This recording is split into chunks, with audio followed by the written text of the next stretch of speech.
കർത്താവിൽ ഏറ്റവും അനുഗ്രഹിക്കപ്പെട്ടവരെ, നോയമ്പിലെ നമ്മൾ പ്രത്യേകിച്ച് 8ാമത്തെ കൽപ്പന, കള്ളസാക്ഷ്യം പറയാൻ പാടില്ല.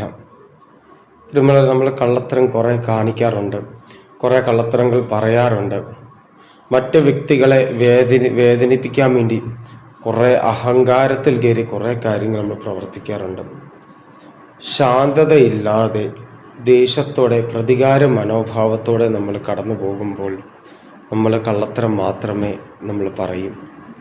പ്രിയമുള്ളവരെ, 1ാമത്തെ കൽപ്പന 2ാമത്തെ കൽപ്പന ഞാൻ പറഞ്ഞപ്പോൾ ഒരു കാര്യം ഞാൻ പറഞ്ഞായിരുന്നു.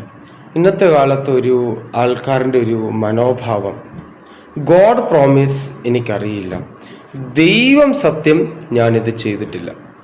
അപ്പം ഒരു വ്യക്തിയുടെ അല്ലെ ഒരു സാധാരണ ഒരു കുഞ്ഞുങ്ങളുടെ ഒരു വിശ്വാസം, ദൈവത്തിൻ്റെ നാമത്തിൽ കള്ളസാക്ഷ്യം നൽകിയാൽ അവർ രക്ഷപ്പെടും എന്നൊരു വലിയൊരു വിശ്വാസം അവർക്കുണ്ട്.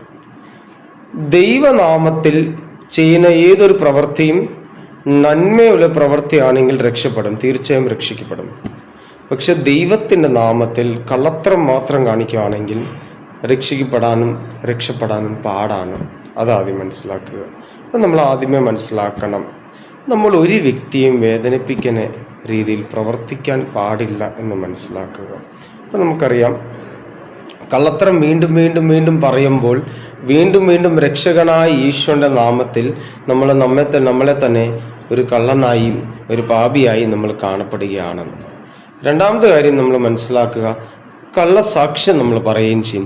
മറ്റൊരു വ്യക്തിയെ നാണം കടത്താനും അവൻ്റെ ജീവിതത്തിന് ഒരു അപകടം ഉണ്ടാക്കാനും അവൻ്റെ ജീവിതത്തിന് പേര് നഷ്ടമാക്കാൻ വേണ്ടി നമ്മൾ തീർച്ചയായും നമ്മൾ കള്ളസാക്ഷ്യം പറയാറുണ്ട്.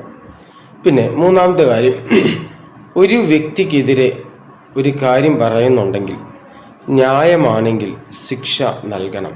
പക്ഷേ ദേഷ്യത്തോടെയും പ്രതികാര മനോഭാവത്തോടെയും ഒരു തീരുമാനം നമ്മൾ ഒരിക്കലും എടുക്കാൻ പാടില്ല. 4ാമത്തെ ഒരു കാര്യം നമ്മൾ മനസ്സിലാക്കുക, എല്ലാ വ്യക്തികൾക്കും കുറവുകളുണ്ട്.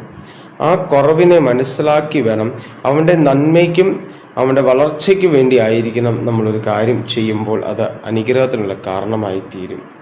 പിന്നെ മറ്റൊരു വ്യക്തിയെ പാപത്തിലേക്ക് പിടിച്ചു വലിക്കുക അല്ലെ പാപത്തിലിടുക, അതും ഒരു കള്ളസാക്ഷ്യത്തിൻ്റെ ഒരു തുലനമാണ്.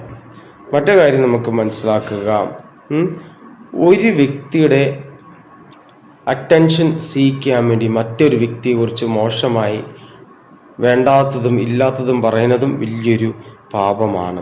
നമ്മൊരു കാര്യം മനസ്സിലാക്കുക, കള്ളസാക്ഷ്യം പറയാതെ ക്രിസ്തുവിൻ്റെ വിശ്വാസത്തിന് വേണ്ടി ക്രിസ്തുവിൻ്റെ സാക്ഷികളായി തീരാൻ വേണ്ടി നമുക്ക് നമ്മളെ തന്നെ സമർപ്പിക്കാം.